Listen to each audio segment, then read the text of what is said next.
안녕하세요. 이번 시간에는 베이지 정리에 대해서 알아볼까 합니다.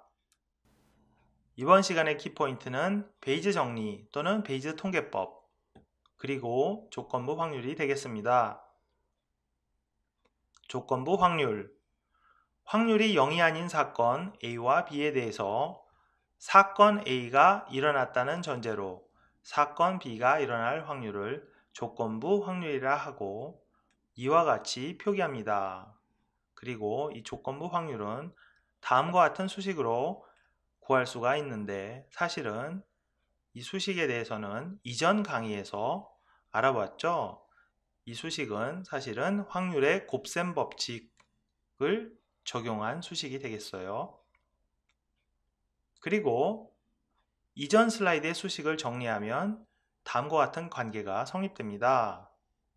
즉 A와 B의 교집합의 확률은 B 조건부 A의 확률 곱하기 B의 확률 또는 A 조건부 B의 확률 곱하기 A의 확률로 계산할 수가 있습니다.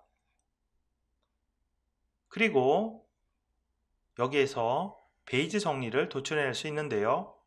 첫 번째 행을 왼편으로 움직이고 그리고 두 번째 행을 오른편으로 옮겨서 베이지 정리 또는 베이지 통계법을 도출해낼 수 있습니다. 그런데 베이지 정리를 다음과 같이 변형해서 사용할 수 있습니다. B의 확률을 오른편으로 옮겨서 분모해 두면은 왼편에는 B 조건부 A의 확률만 남습니다. 그런데 왜 이렇게 변형을 하냐 하면은 사실은 B 조건부 A의 확률을 구하기가 매우 어려운 상황이 많아요. 그렇기 때문에 비교적으로 구하기 쉬운 A 조건부 B의 확률로 계산을 하면은 더 계산하기 어려운 왼편 확률을 구할 수 있게 되는 원리입니다. 그리고 PB, B의 확률, 분모에 있는 B의 확률은 사실은 직접 계산하기가 어렵습니다. 그렇기 때문에 다음과 같이 전개해서 계산하도록 하겠습니다.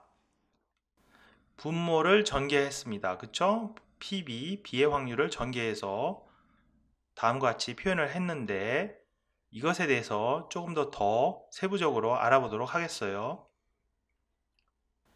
PB, 즉 B의 확률은 B라는 사건에 해당하는 확률이므로 이렇게 회색으로 색칠되어 있는 부분에 해당하는 확률이고요.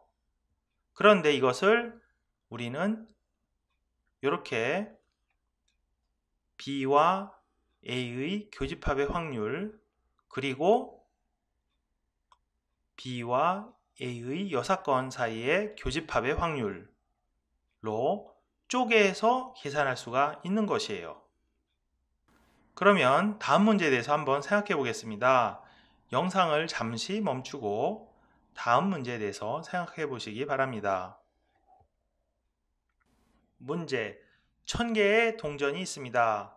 그 중에 1개의 동전은 비정상 동전으로서 양쪽이 앞면이고 나머지 999개는 정상적인 동전입니다. 그런데 동전 하나를 뽑아서 10번 던져봤더니 항상 앞면만 나옵니다. 그러면 이 동전이 바로 그 비정상 동전일까요? 확률을 계산해 봅시다. 이 경우 A가 해당 동전이 비정상 동전일 사건이라면 A의 여사건은 그 동전이 정상 동전일 사건이겠죠. 그리고 B는 이 동전을 10번 던져보니 항상 앞면만 나온 사건이라 정의하겠습니다. 이 경우 A 조건부 B의 확률은 1입니다. 왜냐하면 동전이 비정상이라는 것을 전제하면 10번 던지면 항상 앞면만 나오겠죠. 그렇기 때문에 A 조건부 B의 확률은 1이 되겠고요. 그 다음에 A의 여사건을 전제했을 때 B의 확률은 2분의 1의 10승이 되겠습니다. 또한 A의 확률은 1000분의 1이고 A의 6건의 확률은 1000분의 999가 되겠어요. 그러면 B를 전제하고 A의 확률을 계산해 보겠어요. 이것이 바로 우리가 계산하고자 하는 확률이죠. B를 전제했을 때 A의 확률, 즉 10번 던져봤더니 항상 앞면만 나오는 경우 이 동전이 비정상일 확률. 이것은 다음과 같이 베이즈 정리를 적용해서 계산할 수가 있는데요.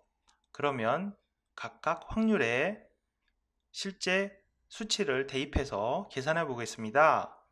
이 경우 분자는 1 곱하기 1000분의 1, 분모는 1 곱하기 1000분의 1 더하기 2분의 1의 10승 곱하기 1000분의 999가 되겠고요.